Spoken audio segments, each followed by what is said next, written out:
Yes, good morning, everyone, and welcome to another episode of the Feedback Loop, an all GarageBand edition of the Feedback Loop for those of you who are loving GarageBand, or if you're just getting into GarageBand, or if you've never used GarageBand, this might be a good episode for you to tune into. My name is Pete Johns, and this is Studio Live today, where I help you create, record, and release your best music.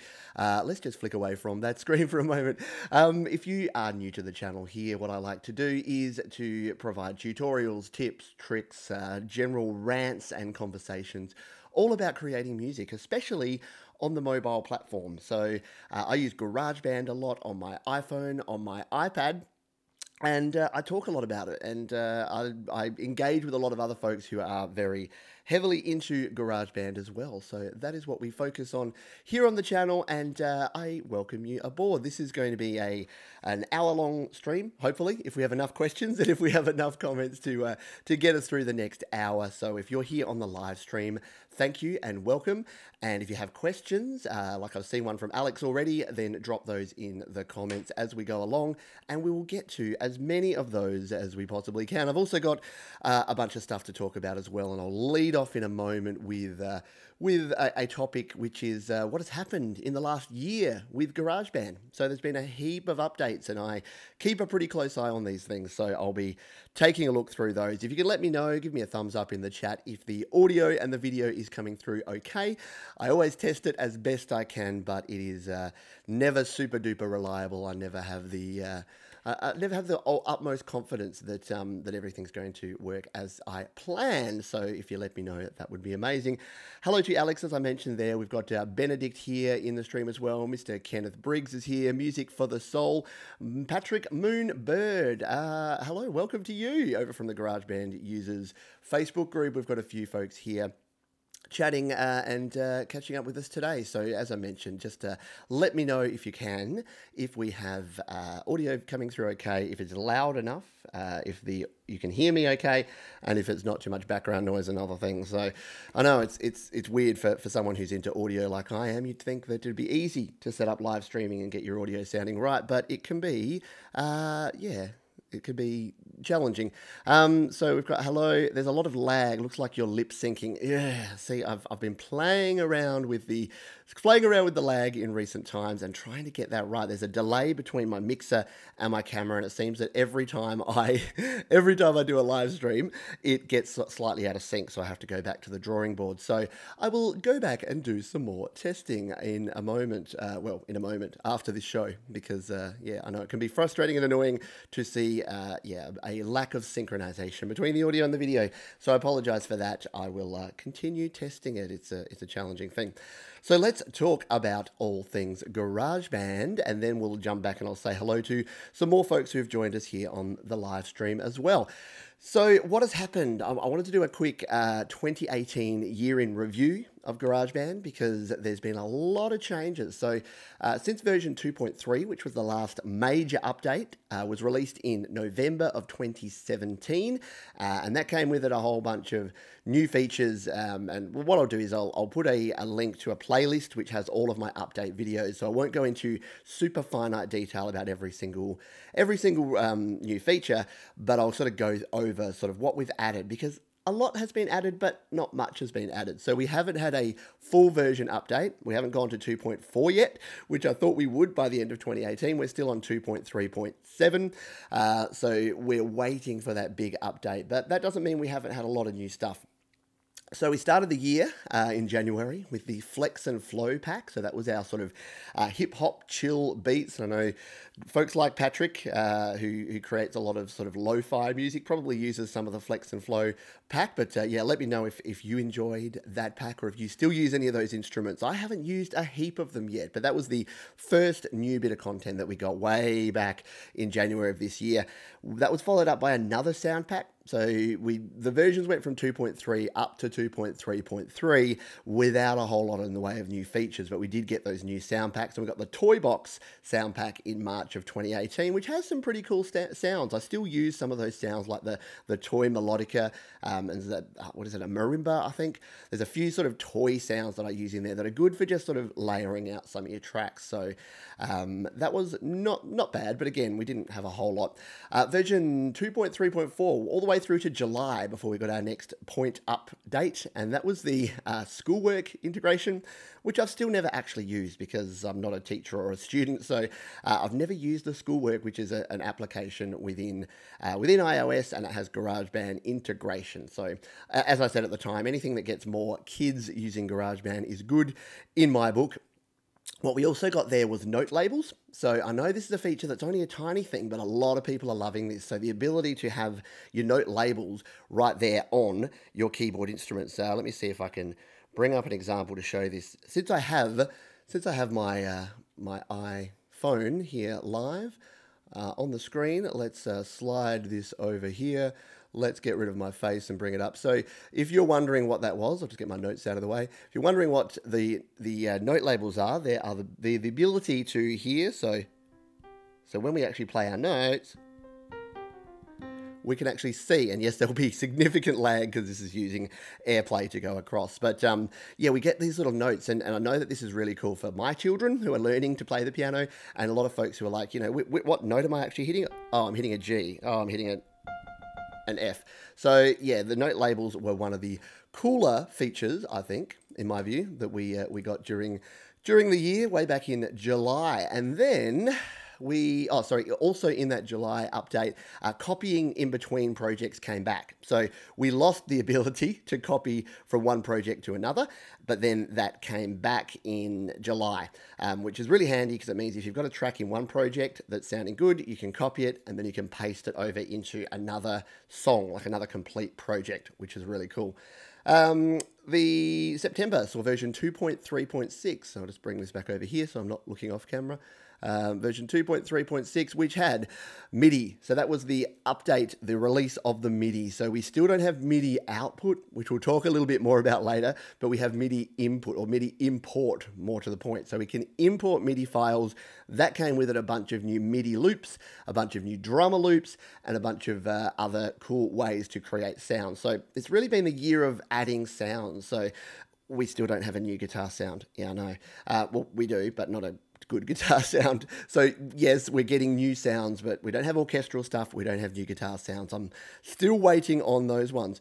So that was the MIDI update. And then the last update we had was just November 2018, and that was our keyboard shortcuts. So we can use a typing keyboard as opposed to a MIDI keyboard to record our instruments.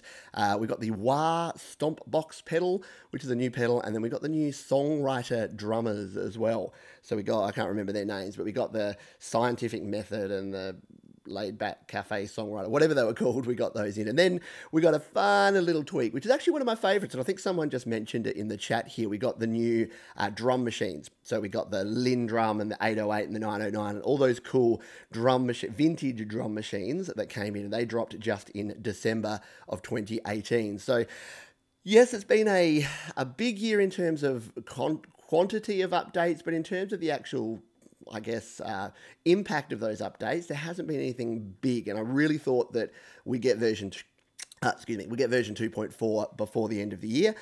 Doesn't look like it. It's the 30th of December here, 29th probably, where most of you are, and we still haven't seen that. So we're unlikely to see another major update in the next, 2 days, but we will see how we go. So that is where GarageBand has come in the last year, and I've got a bunch of sort of the most frequently asked questions that I've had about GarageBand in the last 12 months, which we will get to in a moment as we work through these. I'll jump back over here and say g'day to a few people here in the chat. So I've mentioned most of you there. We've got ECB TV here as well. Clearly Epic, which is my man Steve. Hello, welcome to you. Good to see you here, sir. We've got Augie1 Kenobi. We've got KKG Music, welcome to you. Darren Bryant, Higgy Drums, my man, Leonard Higgins. We've got Z Money Beats, hello to you. And we've got David Lee, hello to you. So welcome to everyone that is here live on the live stream, and thank you for joining us. If you're watching on the replay, no problems at all. I do appreciate you taking the time out to talk through this, and hopefully we get through a whole bunch of GarageBand related content here today. Like I said, we've got another 50 minutes to go, and I've only just sort of scraped the surface of what we've got in store. So we had a couple of questions here already in the live chat, so let's jump into those ones first of all, and then I've got my my reserve list here of frequently asked questions that we'll jump back to if we run out of questions in the live chat. So my friend here, Alex Pena, sorry, the text is very small here, apologies. I have a question. Can I import entire folders of sounds in GarageBand? So yes and no and sort of is the answer to that one.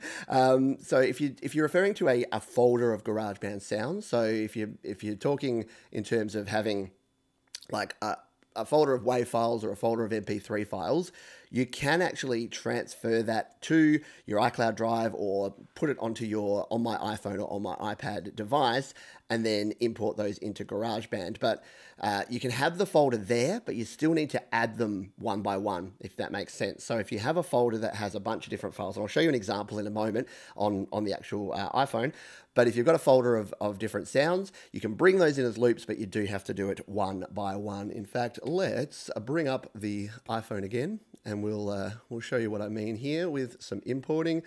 We'll go back to this view here. Hopefully you can see my iPhone here. So what I'm meaning here is, let's just go back to my songs over here. If we were to create a new GarageBand project like this, let's just go into Audio Recorder so that we can go to our track view like so. And hopefully this isn't ruining the stream and slowing things down too much. So here we go. Now we can go into import files. We tap on the little loop icon in the top right here. So I'm going to tap on that one. Yes, I've always got files moving around, so I'm just going to cancel that for now. But yeah, any files that we have in here. So this is in my GarageBand file transfer folder. So here's a whole folder worth of files, and each individual file that I have here, if I wanted to bring those in, I just need to tap and hold and drag and pop them onto a new track like that, and it'll import the audio file like so. So that is what we can do, and if you had a whole bunch of other files, just cancel that, you could then move them in one by one. So if I then wanted to put in a second one, I could just slot it in like that, and then we could go on, so on and so forth. So if you had a whole folder, again, we'll do that. So what you can do is you can browse your items from the Files app here. So I realize that my microphone pop filter is right in the way of my phone down here. So you can come in here, and then let's say, so I do have some different folders. So on my iCloud drive, I've got, say, a music folder down here, which has 11 different items. So this has a bunch of different things. So what you could do is copy over a folder full of stuff onto your iCloud drive or onto any device here that you have, and then you would have to import them one by one into your track. So I hope that that helped out. If that wasn't the question that you were asking, then yeah, just clarify or let me know and say, no, Pete, you're way off. That wasn't what I was asking. But yes, you can import a folder full of files, but what you can't do is just say, dump all these. So I'll talk a bit later about stems or exporting all of the WAV files from one project and then importing them into another. Unfortunately, we can only do it one by one. There's no multi-select mode for importing or exporting audio files. So hopefully that has helped you out and answered that question for you, Alex. But thank you, a really good question. And hopefully having the ability to have the iPhone on the screen here will help out with some of these explanations. I don't just have to talk and you visualize it while you're looking at my face. You can actually look at the screen here. Okay, sorry, dead air. I've always said I need a co-host on the show. I do a show with Steve, who's in the stream here, every Sunday morning, which is Saturday afternoon his time, and it's good to have a co-host because I can have a drink and like read the chat while he's talking, and then vice versa. When I'm here flying solo, it's a little bit more challenging because I have to try and keep up with things at the same time. Right. We've got some other questions here. I'm just seeing, we've got, welcome to some other folks here. Mr. Ponk80's here. Vicey is here. And yes, we've got some other questions. Sorry, I've got too many screens going on here. So Mr. David Lee here. I recently bought an iRig Pro IO, but I'm having trouble getting the free downloads that come with it into GarageBand on my iPad. Any help would be appreciated. For sure. So when you're saying free downloads that you got with it, is that so it's the iRig, that would probably be things like Amplitude, is it? So some of the free applications. What normally happens, so I haven't had an iRig or Amplitude for a long time because I tend to use the GarageBand built-in guitars and instruments and tone bridge and other applications for my guitars and other sounds. But what it's probably come with is some Amplitude guitars and maybe even some like Mic Room, maybe, and some of the other IK multimedia apps. So generally what you need to do is download those apps. And then if you, as part of the iRig, if you got a sort of free bundle of apps, then there's probably some registration codes that came with that. And then once you've downloaded the free version of the app, you go into the registration and you put in your code and it should unlock the full version. That's generally what it's like. If anyone else that has an iRig can help David out or has any other suggestions, then yeah, help him out there in the comments. But that's my understanding of how things go. With the iRig, and let me know how it goes. The iRig, like I said, I haven't owned an iRig in a really long time, and some of the new iRig, the HD2, is like a digital interface that uses a lightning connector that's apparently really good, and the iRig Pre and the iRig IO, yeah, they're really high quality preamps and high quality interfaces these days. It's not like the old days of plugging into the 3.5mm jack and then plugging in your guitar cable and hoping for the best. That it is a lot more streamlined these days. So thank you for that. Patrick Moonbird here says he loves the vintage drum machine update, and he immediately wrote a song using it. A lot of folks find that when the new updates come out, it does inspire you. I know Mark Clift over on the GarageBand users group, he often likes to play around with some of the new instruments, and whenever a new update comes out, he jumps into it. Daniel as well, my man Ponk80, he also likes to play around with the new features and the new instruments and the new sound packs and work out what they can do. Try and break GarageBand by using as many different things as possible. So a man after my own heart and a GarageBand hacker. So thank you for that. Yeah, so hopefully that answered the question around the iRig, but if it didn't, then let me know. So Leonard, my man, Higgy Drums, I did a cover song using all GarageBand instruments. Have you done one yet? Have I done a song using all GarageBand instruments? Yes, I have. Well, yes, I have. My song Lucky actually used all GarageBand instruments. I was going to say, do I have it here on this iPhone? I don't think I do, because it's a really big file. It's like 1 gigabyte, because it's got so many different samples in there and so much processing. I used my voice, was the only instrument outside of GarageBand instruments. So I used a heap of Alchemy synth. I used a heap of I used a couple of loops. I used some of the drums and the smart drums and the drummer. And then I just sang / not rapped. I don't really rap, but I just did some lyrics over the top. It's a bit of a sort of electronic type song. Anyway, you can check that. So it's Pete John's Lucky, if you haven't heard that track. And maybe I'll play it at the end. Maybe we'll go out with my song Lucky, because I haven't listened to it myself for quite a while. But yeah, that is the one song that I've done that is 100%, 100% based on GarageBand instruments and GarageBand other things. Cool. And Jasmine did, yeah. So my daughter did, yeah, I did a series, 2 videos. She wants to do more, and it's the school holidays here, so we will. So my daughter Jasmine, we did a GarageBand for Kids, couple of episodes, and she did create a song just using GarageBand instruments and loops, which was pretty cool. Yeah, I think it's called like the Shaggy Dog. Anyway, getting off topic there. So thank you for that. If I do miss stuff, if I do miss a question, just put like question in the comments, or like a big Q or some question marks, just so that I can catch it, because yeah, a lot of people are chatting away there, which is awesome, and I don't want to miss any of your awesome questions as well. So let's jump back over. And yes, apologise for the lip syncing issue. If you've come in late, I've been playing with the lag. So because you're all audio folks, I'll do a little bit of behind the scenes stuff. So OBS, which is a software that I use for this, has a latency compensation figure. And what that does is it determines the latency between the camera and the mixer, because the mixer is going to send the sound in pretty much straight away, but the camera is always going to have a bit of a lag with the streaming. And I set that anywhere between about 200 and 400 milliseconds. And for whatever reason, for different bandwidth and for different network considerations, it's different every time. So I'll set it at 250 and then it'll be laggy one way. So up it to 300, then it will be laggy the other way. So I'm trying, but it is hard to get that right. And with the setup that I have here, and I've complained before about my dodgy internet, yeah, it's not super easy.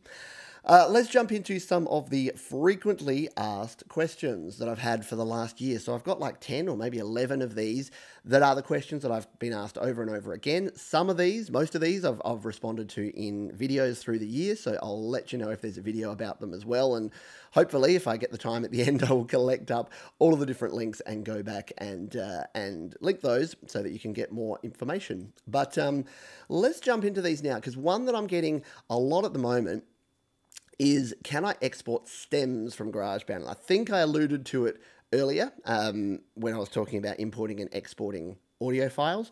But first of all, let's talk about what are stems. So stems just means individual tracks. So it's probably easier if I give you an example. So let's, if I can find my setting here, let's bring up my iPhone again.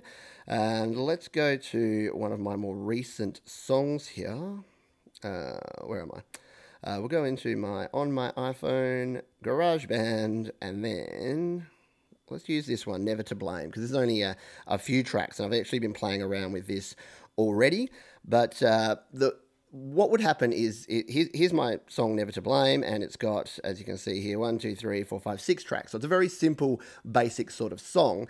And if we wanted to export this right now, what it would do is it would grab all of these tracks. So if we came out here, we went back to My Songs, and we tap select and select to that one and press the share button, we can only share it as a song or a project. Now, a project will actually include all of the different tracks, but it will save it as a .band GarageBand project, which can only then be opened in GarageBand again. So if you wanted to export to something else, so a lot of people say, I want to put it into Studio One or Reaper or into another DAW in iOS or whatever it happens to be, you're not going to be able to do that. You're going to be able to do the whole song, but you're not going to be able to do individual tracks. Now, there is no quick and simple and easy way to do this, but the way that you can do it is to come into your track like this and then solo each individual track. And yep, you're already ahead of me here. Go back to My Songs, and then you're going to need to export. Where did it go? Up the top here. And then you're going to need to select it, export the song, and export it as a song. And yes, you have to rinse and repeat. So rename the song every time, and then redo it over and over again until you've got all your tracks. So 5 tracks or 6 tracks, okay. If you've got 12 tracks, 16 tracks, 32 tracks, not exactly going to be super duper convenient. So that's sort of method 1, and I will have an in-depth video about exactly how to do this, which I'm working on at the moment, which you can see by the fact that I have this one here called Never to Blame Merge. So why do I have this? Well, I've showed how to merge tracks before in GarageBand. It's a pretty simple process. You grab a track like this, you tap it again, you tap merge, and then it merges. And you'll notice here that all of these now are these blue audio recorder tracks, and they've even got things like the panning. So you can see this is panned left, this is panned right, these are in the middle. So these are all of my tracks, and I haven't even renamed them yet, so they're all just called audio recorder. But these are the same 6 tracks, and let's just come in here and play a little bit. I crossed the road and never even looked one way. I always seem to know the... And it has normalized all those volumes too. So you are going to then have to play around with your mixing because it's not going to keep a lot of that. You can see it's normalized them all up to about the same level. So you have to remix the tracks, which is the problem using this method. But the reason that I'm showing this is you're like, well, now what do? You still have to go in and export each individual track, yeah? Well, sort of. What happens is that when you have an audio recorder track like this that's the whole way through, as I whack my microphone, when you have an audio track that's the whole way through, a little bit behind the scenes stuff, but if you actually go into the project file, so this one here, it's actually got copies of each of those files in there. So when you go in, when you export this to your PC or to your Mac and you get the .band folder, if you go into the output folder in there, you'll be able to see all those files. In fact, I should be able to show you, if we go in here, let's go into my Files app. Oh, not flies. You're going to see behind the scenes of all of my emails. So if we go into files and we tap on this one, what we can actually do is we tap this. No, that's not what we wanted. Not what we wanted to do. Let us select this, tap it, and then if we go, I've forgotten the option. Is it share here? No, it's when you've zipped it. Sorry, this is why it's not working, because you have to actually zip the file up first. Now, have I pre-zipped this file? I think I did. I think I'm at that point. It's in my GarageBand file transfer folder, I think, from memory. Here it is.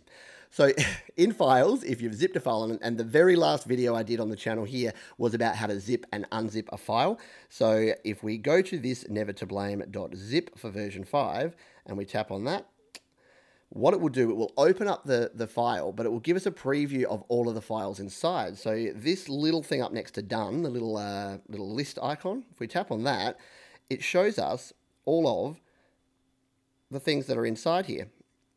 Actually, is that doing it right? That's not right, is it? No.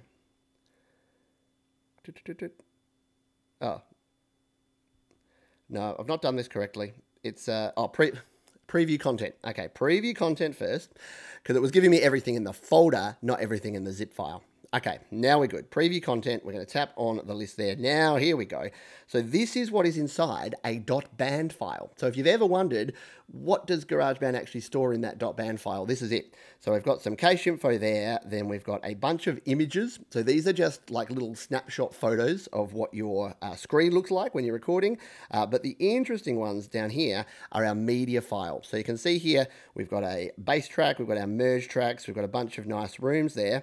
And then the output, this is another sort of trick here. The output folder has all of the exported WAV files. Now, the reason that your GarageBand project may get really big and really hard to manage is that in here, every time you export a WAV file, if you rename it, so you can see here I've gone version 2, version 4, version 5, every time you do that, it's going to add a new WAV file. So it's one of the problems you have with doing something like this is it's going to actually increase the size of your overall file. So I've realized that this one is actually not the one we were just seeing. So it doesn't have all those merged tracks, but if it was, what you would see in here is under the media, it would have those 6 merged tracks as WAV files. And then what you can do is extract just those WAV files directly from here. We've gone into a bit too much detail here, so I'm going to pause there and rewind and go back. But if you're interested in this sort of stuff and you want to learn more about how to manage your files and how to do stems and exporting of your tracks in GarageBand, then keep an eye on the channel, because I have a more clear video that's not quite as rambling coming up soon that we will be covering this in more detail. So there you go. If you have been one of those folks that have been asking, can you export stems from GarageBand? Yes, you can. Is it easy? No, it's not. So you do need to do it individually, and there's 2 different methods that we can use. Okay, let me just jump back over to the chat real quick here. I'll move my iPhone out of the way. Too many windows going on here. And see what folks have had to say here. So how can I create my own instrument sound like on the Mac? That's a good question. So create your own instrument sound. Now, this is where my ignorance comes in, and hopefully one of our Mac gurus is here in the live chat and can help you out, because I don't actually use a Mac for GarageBand, which sounds a bit weird. So if you're talking in terms of creating a custom sound using the existing instruments, you can do that through the synths and the Alchemy synths, and by changing it, and then you can actually save a custom preset of the sound that you have. But I'm not sure if there's a way to create an own instrument. You can also use the sampler, so you can sample a sound and turn that into an instrument. So there's the 2 ways that I'm familiar with in GarageBand iOS. If there's other ways within the Mac version that I'm not aware of that you're referring to, then let me know. And yeah, someone hopefully that knows more about the Mac version can help you out. So what is the best way to vary speed your vocals so that you can change keys? So that you can change keys on GarageBand iOS. So that you can vary... I'm not quite sure that I understand that one. That's from Rob McCabe. What's the best way to vary speed your vocals so that you can change keys on GarageBand? So do you mean change tempos or change the speed of the track.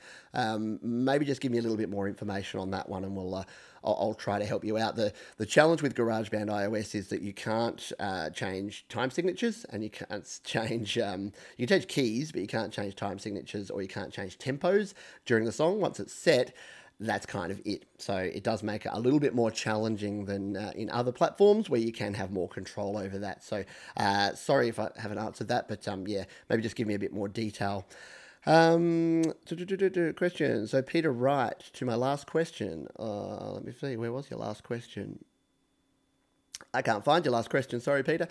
Maybe ask it again. Sorry if I've missed it. I can't actually see there. The chat is flying past me. And what have we got? So Kenneth is helping out. The iRig apps will work with the iRig recorder, won't work with GarageBand because IK Multimedia has their own setup. Hope this helps. And Higgy Drums says the iRig HD does work with GarageBand, but just on the iPad. Huh. Interesting. So I'm just sliding down here. So we've got Vasty says, I'm using an A33 Roland keyboard and was missing some sound effects triggers and figured out it was my velocity settings on my keyboard that was the issue. Yes, I found that it was more sensitive and making it more sensitive, and it worked. Yeah, so I'll pause there just to talk about MIDI keyboards. Where is mine? It's over there. I can't reach it. So yeah, MIDI keyboard. A lot of folks are asking me a lot of questions about MIDI keyboards and what does work, doesn't work. I've covered this before, so I'll be really brief. But if you're using GarageBand and you want to use a MIDI keyboard, it needs to be class compliant, which most of the modern keyboards are. You're going to be able to get a class compliant keyboard pretty easily these days via USB and plug it straight in to your Mac or your PC. Or if you're using an iPhone or an iPad, you will need one of these, my favorite little device, the handy dandy Lightning to USB. This is a Lightning to USB 3 adapter. And in fact, I had a question from someone just yesterday saying that they were using one of these, but they were using one of the off-brand ones and it had stopped working. And unfortunately, it seems that every time there's a new iOS version, they kind of nerf the old ones and you can only use the genuine ones again. So all of the ones making the cheap knockoff products keep trying, but every time Apple update, then you plug in, it goes, this device is not supported, and you're like, oh man. So yeah, if you do want to connect up USB stuff, one of the genuine Lightning to USB adapters is probably what you're going to need to grab. But yeah, MIDI keyboards, a lot of the functions you get on a lot of MIDI keyboards don't actually work in GarageBand, especially GarageBand on the iPad and the iPhone. They're not really supported that well. So if you are struggling with that and you've got, a whole bunch of different faders and sliders and things, the things that do work with GarageBand, in my experience, is a sustain pedal. So a sustain pedal will click in and out the sustain function in GarageBand. Velocity sensitivity, as was mentioned here, will work, but just, make sure that if your keyboard has sensitivity settings, they might be sending different velocities to GarageBand. If it's not sending enough velocity, then it may not be picking up some of your notes. So maybe play around with that.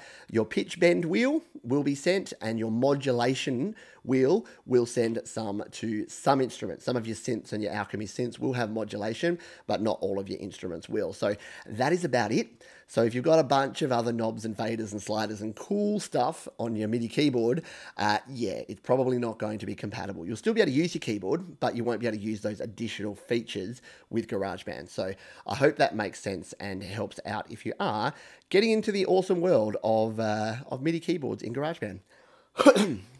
Leonard says, the iRig is the best for iPhone, and we're chatting about that. So Rob, so if you're singing multiple harmonies and you can't reach a harmony note, is there a way you can change the key so that you can reach the troublesome note and then be able to change the key back? Gotcha. Understand. So sort of is the answer to that. What you can do, so all of your virtual instruments, you may be aware, and maybe we'll grab our friend GarageBand here, and we'll take a bit of a look here because we can probably demonstrate this better than I can explain it. I'm just loading up here and bringing my iPhone back over onto the screen. So yes, you can, but not really. I know that sounds a bit wishy-washy, but what you can do is if you're using a regular, so here's our So if we just recorded just like a couple of chords here.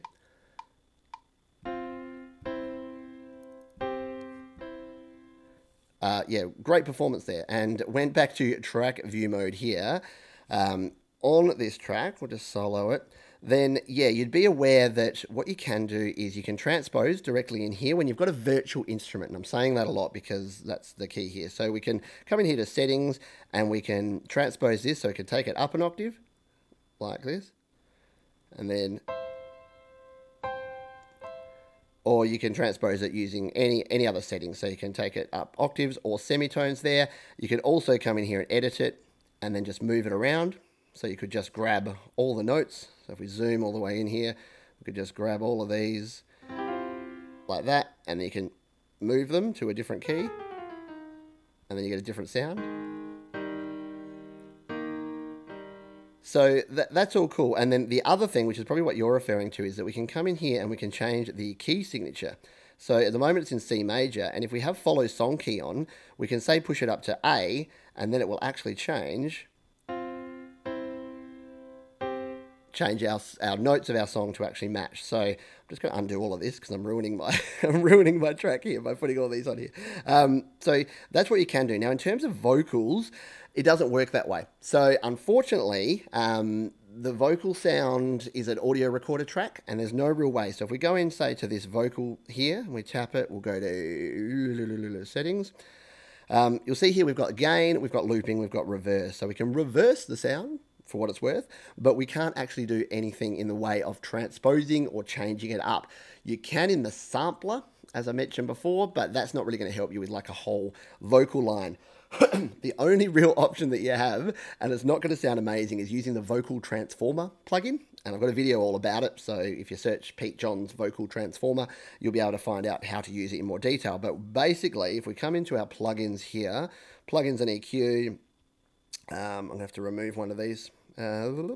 Let's just take off the effect EQ, and if we add on a vocal transformer like this, I'll just turn it off for now and just show you this track without it. Sounds like this.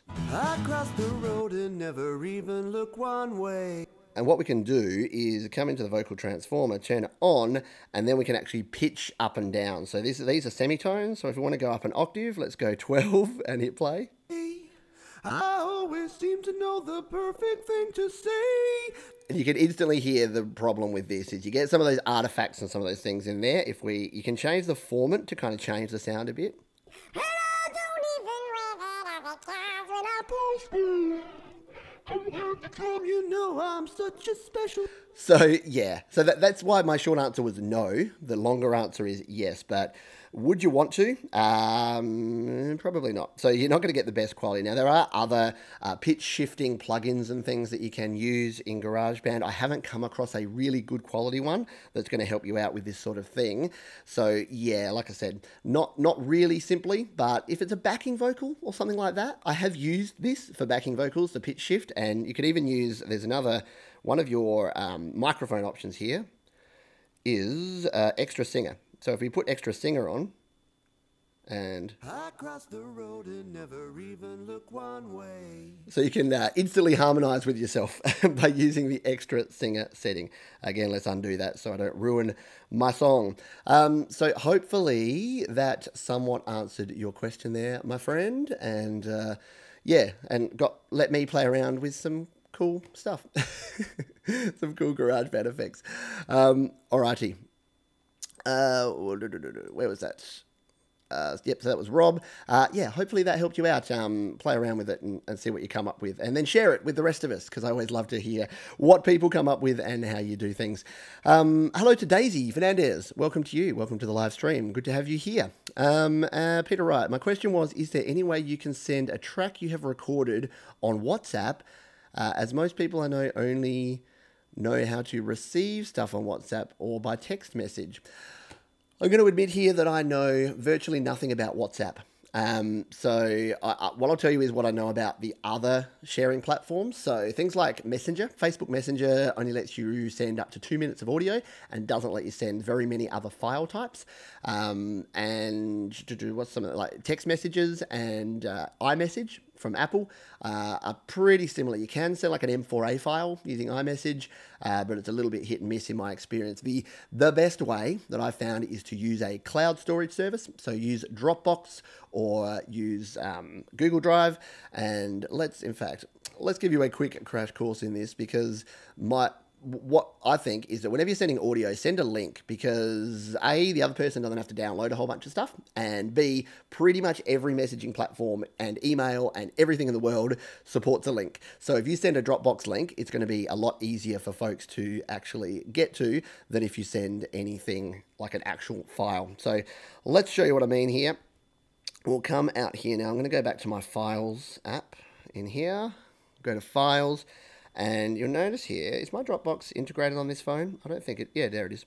So I've got on my iPhone here, right? So if I've created a track here, wherever it is on my iPhone in GarageBand, and then I want to transfer it, what I can do, let's just find a small song here. That's not going to be 100 meg, because that'll take a while. I don't have very many small tracks. Oh, that's because I've got it ordered in terms of track size. Let's go to the bottom. All right, so let's just say that this little idea here, this horns and drums beat idea, I wanted to send this this as either a project file or a WAV file. Let's just say I wanted to export as a WAV file. What I can do is tap here and go share, and then what I'm going to do, actually this is going to share just this, this is going to share the actual whole project, so that's not going to work. Let's try that again. Let's select this one. We'll actually open it up here in GarageBand. I've gone a bit off track, so I was going to do one thing, and then I've decided I'm going to do a different thing. So we'll go to Browse, and we'll go to, I've lost everything. On my iPhone, let's start that again. Here's one I prepared earlier. This is why pre-recorded is so much better than live sometimes. All right, let's just say we want to do this one now. So we'll do this, we'll share it. If we're sharing it as a song, so if you want to share your song file as opposed to your project, this is what you'd do. So you'd share your song just like you would any other. Let's just share it as, say, like a high quality MP3 or M4A file. We'll tap on share there. So anyone should be able to open this file. But what I would suggest is, instead of sending it to them, I'm going to save it to my Dropbox or somewhere else in my files. So what you can do is save to files like this. It's going to export your song just like it would normally. So we can export it, and then when it pops up, what we're going to do is tell it that we want to save it to a Dropbox or a Google Drive or some other link. So anywhere we have here that we have linked up, and for some reason, yeah, I thought my Dropbox wasn't shared properly. Let's use my Google Drive. So we'll tap on Google Drive. It's going to go into Google Drive and open up, and I've got a GarageBand folder here, and let's just go add. And then what it's going to do is it's going to send that over to my Google Drive. Then all I need to do is go to my Google Drive, either on my phone or on my PC or wherever, get that link, and then I can actually send a link to that. So I've done this before for folks, and if anyone here wants these, let me know. But I've got all of my old project files and all of my WAV files of my album are all saved on my Google Drive. So when folks have said, hey, I'd really like to check out how you did X song on your album, I send them a link to that, and they can actually download a zip file of my whole project or a WAV file of the full resolution. And I tend to share that stuff with anyone who wants it. I don't sort of offer it out there because I don't need my stuff going everywhere. But if anyone here on this video is interested in seeing how I create some of my GarageBand tracks, then let me know. And yeah, I'll send you a link to one or more of my songs, and you can take a look and then steal my tracks and re-record. No, you can do a remix. There you go. Maybe I need a remix competition. Maybe I need to get one of my songs and give you guys the projects and let you remix it. That'd be kind of fun. Alrighty. So I hope that helped you out. Yeah. So yeah, like I said, don't share your audio files. Share a link to them from a cloud storage, and you'll be good to go. So that was Peter. We'll just scroll down here. So you're doing a live video on the perfect time. So Soltrack said, doing a live video on the perfect time on transpose. I was recording earlier, but I couldn't transpose the bass on track settings. Can you tell me why I cannot transpose the bass on track setting? If you're referring to the smart bass, so as in the virtual instrument bass, you should be able to do that. Well, I realized I had some bad background noise there. I've just turned that off. You should be able to do that. If you're recording a live bass, you won't be able to. So maybe just let me know there, Solrack, if you're recording that, like what sort of track that is. If it's an audio recorded track, then like I showed before, you won't be able to do it. If it's a live, if it's a virtual track, then you'll be good to go. you should be able to use that same transpose, either using transpose, edit window, or changing the key signature and using the follow track. My last name is Pina. Yes, sorry, I got your name, Alex. I got your name wrong. Totally before. I apologize for that. And yeah, and Steve, when I was talking about the vocal transformer, he's made a very good point, which is if you use the sampler, it actually speeds it up to change the pitch. So that's going to be absolutely useless for your vocals. So thank you for the clarification there, Steve. Yeah, do not use the vocal transformer to do that. So Solrak says it's a MIDI. So you definitely should be able to transpose if it's a MIDI track. So if it's one of the green MIDI tracks in GarageBand, you should be able to use the method that I showed before and it should transpose. So if you are still having trouble, yeah, hit me up. All my videos, apart from the live ones, all the other videos have my email address in the description. In fact, I'll just say it now. It's studiolive@gmail.com. I know, really challenging. But maybe shoot me a screenshot or shoot me some information and I'll help you troubleshoot that one. And we'll get your track transposed, because any virtual track, any MIDI track should be able to be transposed. And I can't, off the top of my head, think of a reason why it wouldn't be able to. All righty, how are we going for time? Wow. Some great questions here today, and yeah, we're getting through the time here quickly. So I may not get to all of my FAQs because we're getting lots of fresh questions. Yeah. So Pong80 says the TC Helicon app works together with GarageBand. It has the ability to change your pitch and formant and has a ton of extra vocal effects. Very cool. TC Helicon. I have heard of that. I've got a list of third-party apps and AUV3 plugins of about 50 that I need to actually go through and try out. So that's going to be a lot of my 2019. Even though I'm very focused on getting stuff done in GarageBand without a whole bunch of extra cost and extra bells and whistles, I get a lot of questions from folks that want to do specific things. And that's where I think a plugin or an effect or a third-party app can be good. Don't just go out and buy every plugin and every app because you can, but things like the FAC Maxima. So I did a video on, in fact, let's jump in, because one of the questions I was going to cover is how do you master your songs right here in GarageBand? And what you need is a good limiter. And when I was trying to work out how to master, I was using the stock limiter in GarageBand, which is an Apple AU plugin. It's pretty clunky, doesn't do a great job.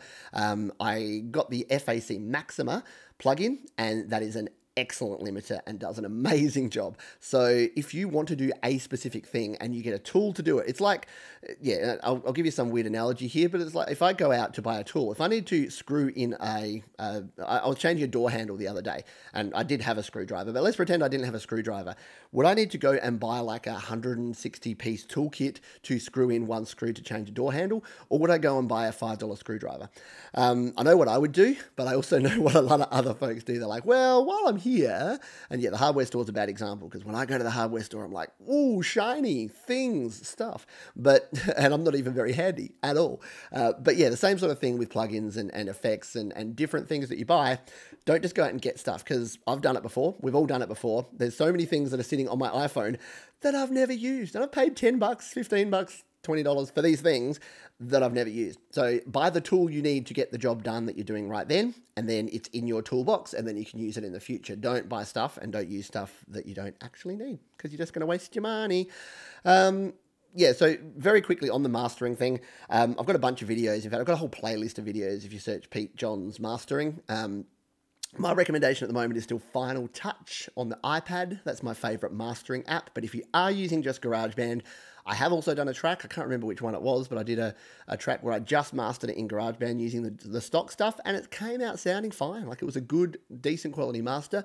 And then the FAC Maxima, which I used on the track we were playing before, Never to Blame, that actually came out really nicely using just that on my iPhone. So if you're doing everything on your iPhone, FAC Maxima is a plugin that I would definitely recommend for your mastering needs.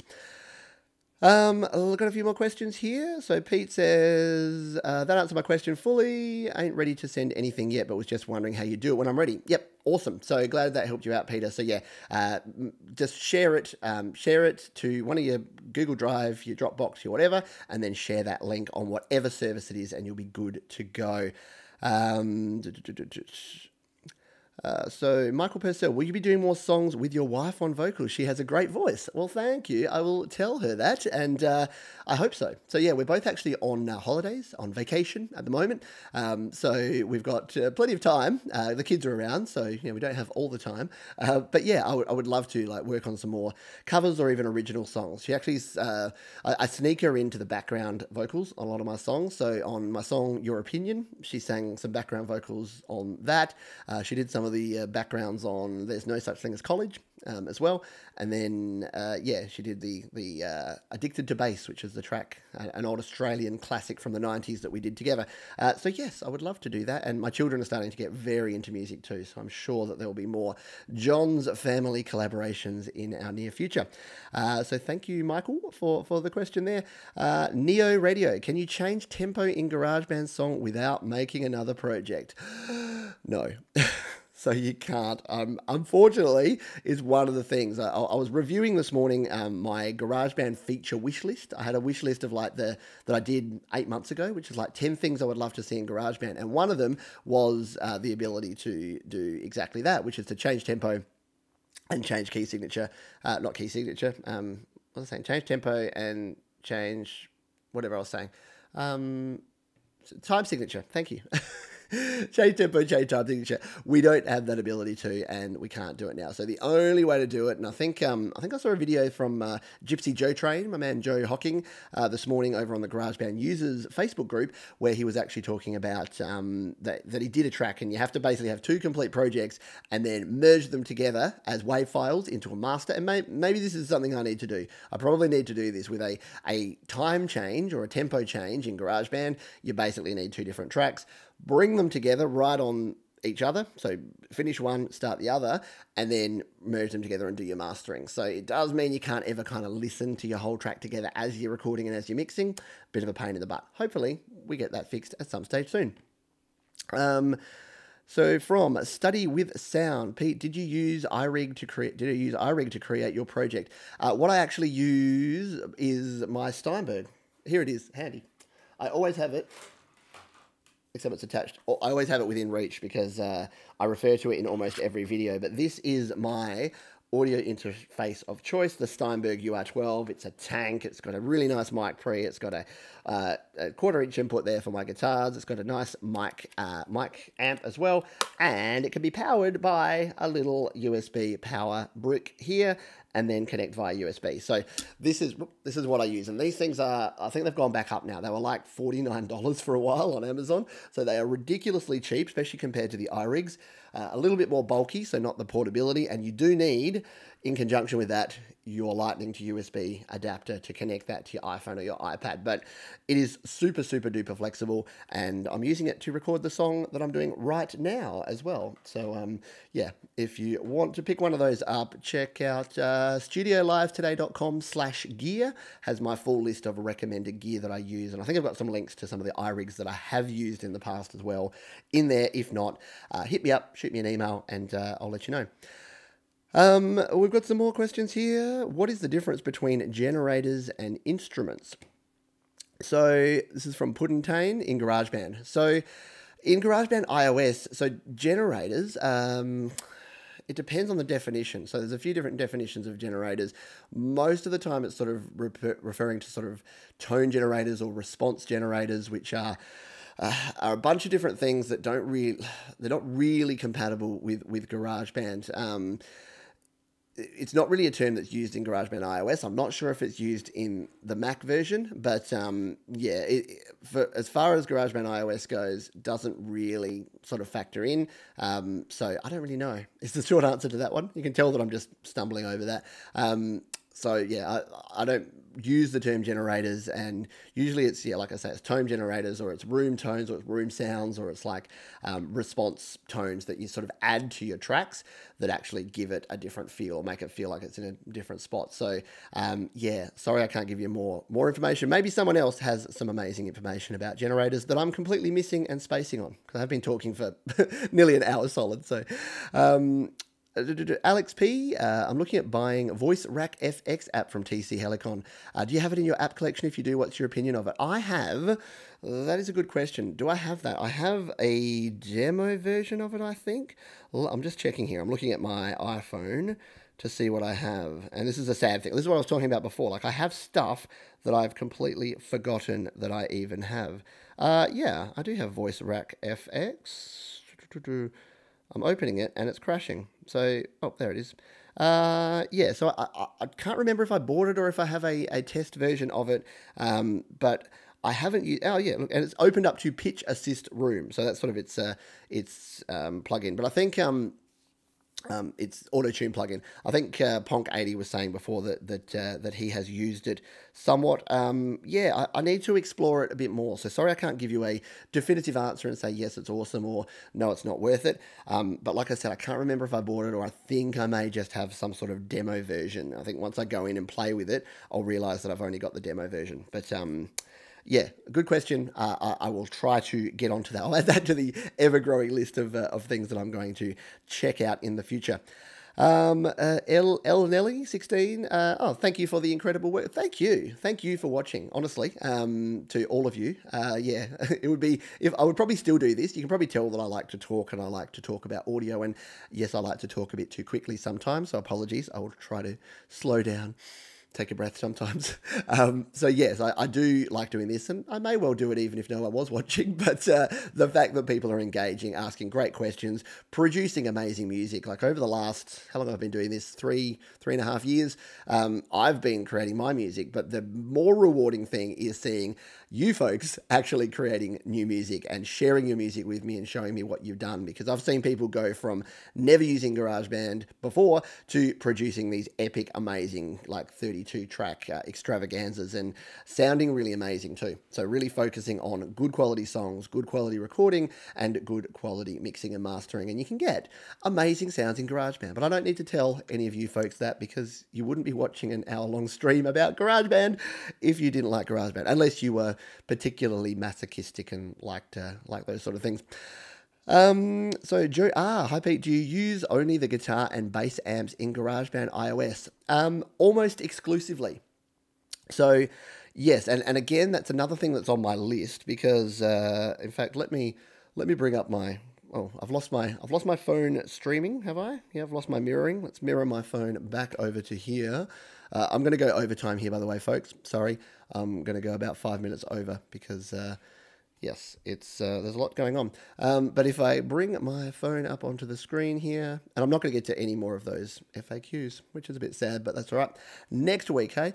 So here is my list of different plugins and things that I have. So Tone Bridge, which is this one here, is one that I've started using, which is super cool. I've had that recommended to me by a bunch of people, so I'm starting to use that a little bit more. This isn't even all of them that I use. There's that Maxima, so that's the one that I was talking about before. And oh, see, there is Voice Rack FX. So yeah, that looks a bit like this. So I guess I do have it in some version there. But yes, I need to start trying out, because I guess the reason that I haven't actually used bunch of other stuff is that the GarageBand tones have actually been pretty good. And I think the fact that you can adjust the amp settings, you can adjust the stomp box settings, you can add your own effects and EQs and all sorts of things, and then save your custom presets. I've actually got a few different custom presets saved that are my go-to tones for my guitars, and especially because more recently I've been doing a lot more sort of folk and acoustic music as opposed to rock and punk and that sort of thing. I'm using a lot less in terms of guitar amp simulators. So there's not a whole lot that I need. But that being said, like I said, I keep hearing good things about Tone Bridge. So that is the one that I need to actually check out. So Study with Sound says, cheers Pete, I'm working on my debut EP in GarageBand. I'm also using Final Touch because of your review and it's been amazing so far. What would be the one piece of advice you would give me? This is a good one, and this is probably what we'll finish up on, because we're running almost out of time, and yeah, too many questions, too much to talk about. So the one piece of advice that I would give on mixing and mastering a project is less is more. So it can be really tempting when you get to the mixing and the mastering stage to do more, so to add in more tracks or to add in more processing or to add in more effects or to boost your EQ.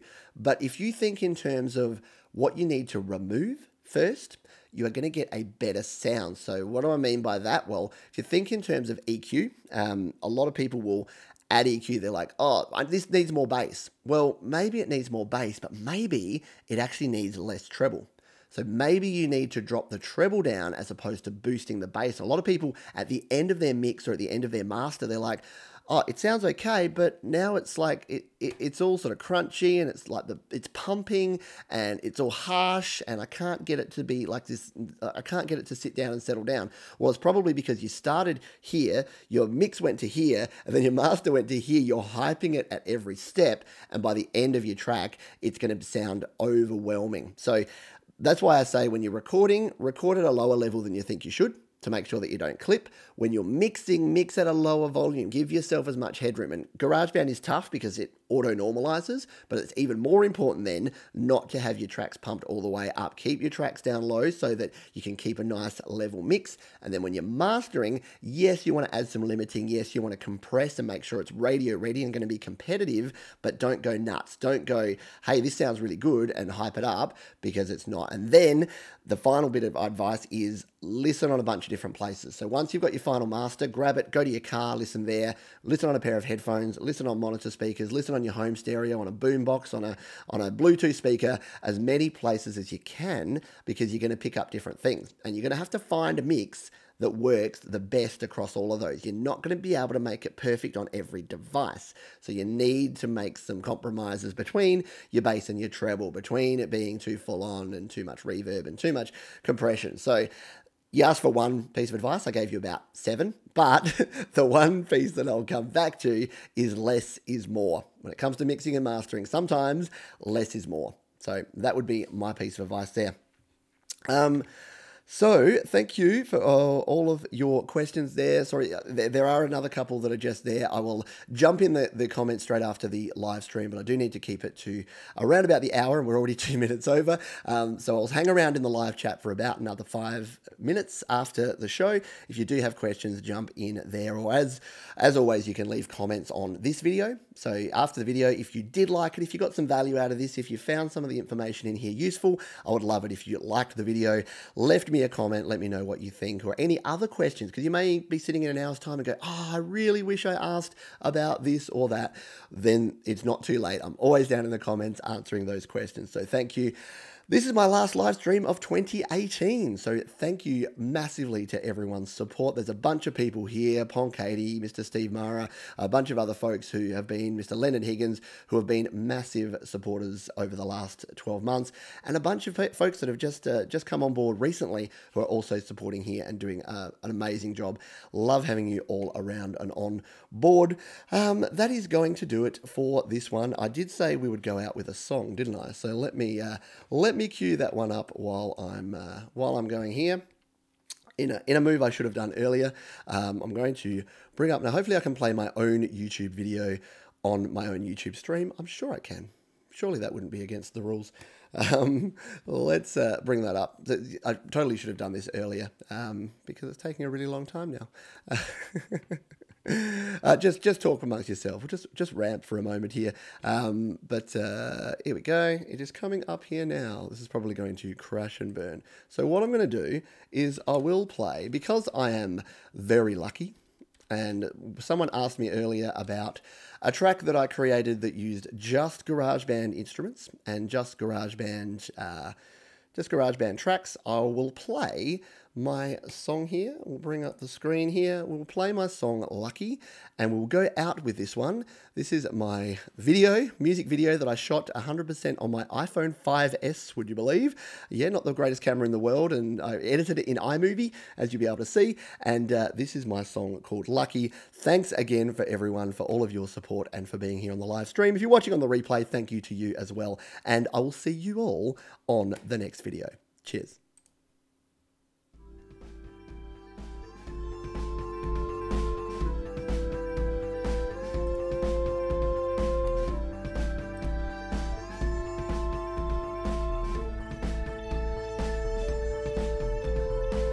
4 a.m. alarm, turn off quickly. Taxi arrives, do not toot. The kids are still asleep. Well, maybe I am too. Skip the coffee, try to sleep on the plane today. Check my bag, have I packed what I will need? Aisle seat, cause that's my preference. It keeps me separate from the people carrying way too much in the overheads. Safety demonstration, hoping once again it won't be needed. It's a class structure on a tiny scale. Life will have its ups and downs, and sometimes I complain about the things that I will choose to do and who it is that I can blame. But when I see the other people cold and sleeping in the rain, I'm lucky to be flying today. Flying today. Flying today. Yes, I'm lucky to be flying today. 8 a.m. is when I land, it's time to plan my getaway. A big red bus will take me all the way, past some giant orange sticks. Coffee time at last, I make it last until I reach the comfort of my home, away from home. 2-hour meeting about that new thing that's impacting our sales generation capability, promoting synergy and shifting paradigms is stressing me and making me wish that it was nearly time to start my journey home. Life will often make me feel that expectations are unreal, and deadlines that I have to hit will make me think that I'm unfit. But when I see the other people begging for my change to eat, I'm lucky to be flying today. Flying today. Flying today. Yes, I'm lucky to be flying today. Life will have its ups and downs, and sometimes I complain about the things that I will choose to do and who it is that I can blame. But when I see the other people cold and sleeping in the rain and wishing they could have my life even for a single day, struggling to just get by, asking for a reason why, I just walk past them every time. Hey buddy, can you spare a dime? I look away as if I find it just too hard to realize I'm lucky to be flying today. Flying today. Flying today.